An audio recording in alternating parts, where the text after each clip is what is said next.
Hey, I keep getting questions about my camping trailer, so I thought we would do a little tour and just clear some things up.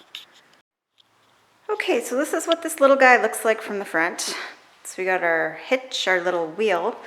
The wheel comes off for towing, and the pin goes in the hitch there. It is a 7-pin connector for the power connection to the vehicle. And this little bin, the very front, I get asked about this. It has your propane, your battery. On the newer models, there's this battery disconnect switch. There's not a lot of extra space in here. So we have some leveling blocks that fit in here. The hitch stays in here because kicking the hitch really hurts. And for travel, the wheel goes in here, in this little space here, and the wheel chocks. And that is really all that fits up in the front here. Of course, it's got propane, so it doesn't lock. It's just plastic. So we go inside, and it's a little dark. I'm sorry, I have the battery disconnected right now. There's this above head storage bin. Both sides have it. It can be accessed from outside or from kneeling from inside. It has cup holders, fold down cup holders for like watching a movie. This is an older model. The headboard on this one is different than the new ones. This one opens from the top, and then there's storage in here. And it's really hard to actually fit anything in here because it's really thin and curved. The new ones have their access from the front, so it's a little easier. And they have plug-ins in the front now, which isn't here. There's lights on either side here. They can be blue or white. And so it's 2 separate foam mattresses in here. Currently all my bedding's in the wash. So both sides have under the bed storage. It's a lot easier to lift without the mattress on it. But, okay, for ours, under this side, which is the driver's side, we generally have our set up and take down stuff. That's on this side. And then on the passenger side, we have our oops, I forgot something section. So there's some basic toiletries and laundry stuff in there. And some like extra towels and a bathing suit. The only modification I have made to this trailer so far are these hinges here. And it keeps these covers for the over or the underbed storage from moving out of place. So it's much easier to lift and put down. Before, you'd lift it and it would pull in, and then you'd have to like fight with it to push it down. Again, this is an older model. All the new ones have a piano hinge along the middle there now.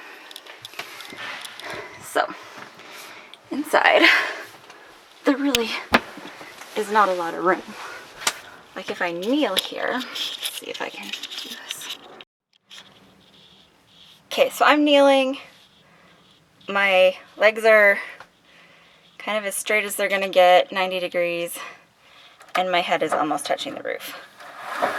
So, kneeling space only.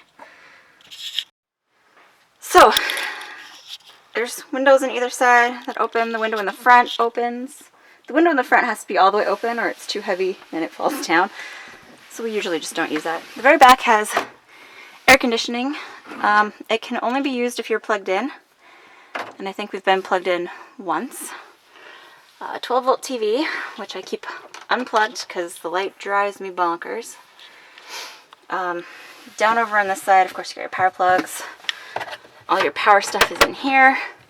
You got shelves on both sides over here. There's a stereo down there. It's a DVD player.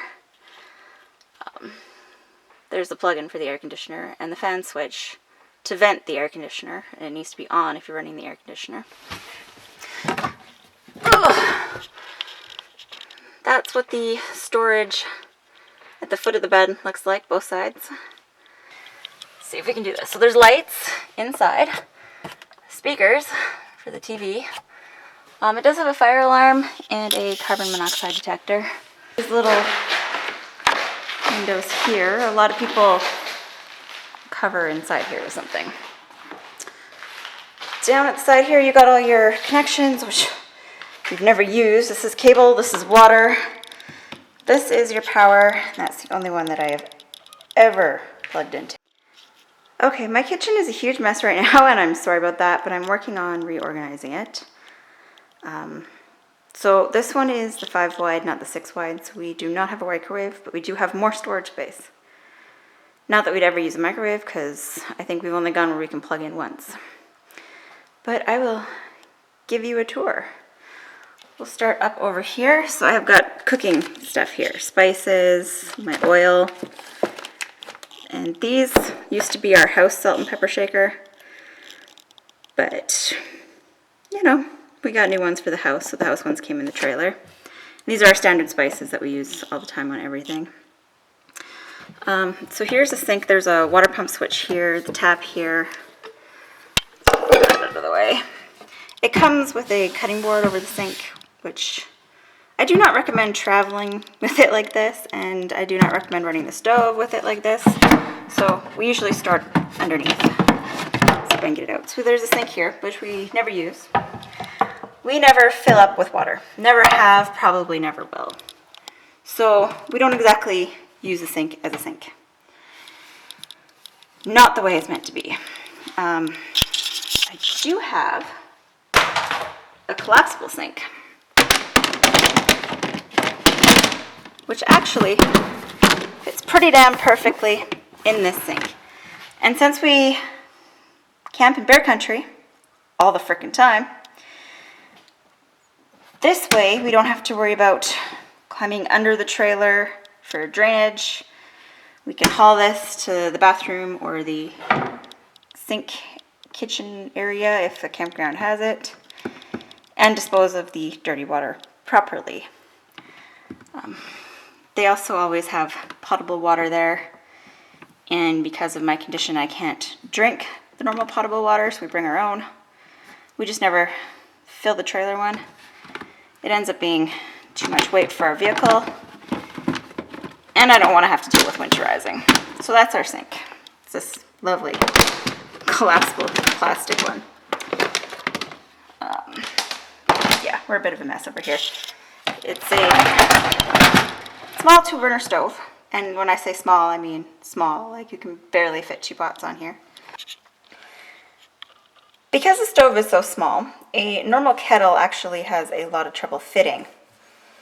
So what we ended up doing is ordering this little tiny collapsible kettle online. I got it on Amazon, and it fits perfectly on the 2nd burner, and it actually holds more than 2 of my coffee cups worth of water. So it's perfect for us. And then you can still put a pot on the other burner and cook something, and there's no issue. So this might be my favorite purchase for my trailer, is this little guy. Let's go underneath because I've made a mess absolutely freaking everywhere. So this is all the water stuff here. There's some water tank there. Most of it's under the footboard of the bed. But we sort of stack everything around it. So up on this side,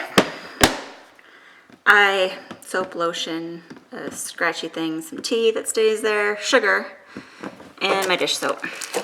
And back here, I have some tea and some soy sauce. This guy, it's not recommended you leave anything on this when you're driving because the swinging will just tear this to pieces. It's also meant for slightly shorter utensils than we have because we just took older stuff out of our kitchen and haven't bothered with camping stuff. Don't know, down here in the very corner we've stuck our aluminum foil. It fits very nicely between the cooler and the wall. There's a vent for the cooler down here because it is powered. And so that's the cooler. The mesh for it to pull in and out is in the house. There's a couple compartments. An egg carton fits very nicely here. I personally cannot have eggs. My boyfriend has them. A lot of people with this trailer complain about the cooler. We have not personally had any issues with it, but we do camp in the mountains where it's colder. And we're in Canada. We're up north. So we don't get as hot as the southern states do, so we haven't had any issues with it pulling too much power from the battery. There's a light here. It's at a great height to blast you right in the eyes. But, well, I guess because we're up north, the sun doesn't go down till like 11 o'clock at night in the summer. So we never use it because we can get our dishes done before the end of light. So I gotta go shopping for some bins to fit everything in the bottom here a little better. The little fits fine, it's just the bins are falling apart. So I need to find something a little more durable. These things are the vents for the AC. And that is the entire trailer. So the kitchen's outside of the back. There's no bathroom whatsoever. So if you want a toilet, don't get this model. There's no heater. So if you're winter camping, I don't know, you'll have to plug in somewhere, buy a little heater, plug it in at the footboard. Hope you don't burn yourself. Plug it in over there. Or you can get a 12-volt blanket. Personally, neither of those are options for me. And I like it cold at night. It's just getting out of this tiny little trailer to go to the bathroom in the morning. That is really hard. But anyways, that is my little trailer. It is a tag by New Camp, if anyone cares to look it up. They do have bigger models. This is the 5 wide, the 6 wide has a microwave. And they have something called the Tab, which most of them have a bathroom. But yeah, that is my trailer. I hope that answers any questions that you guys have.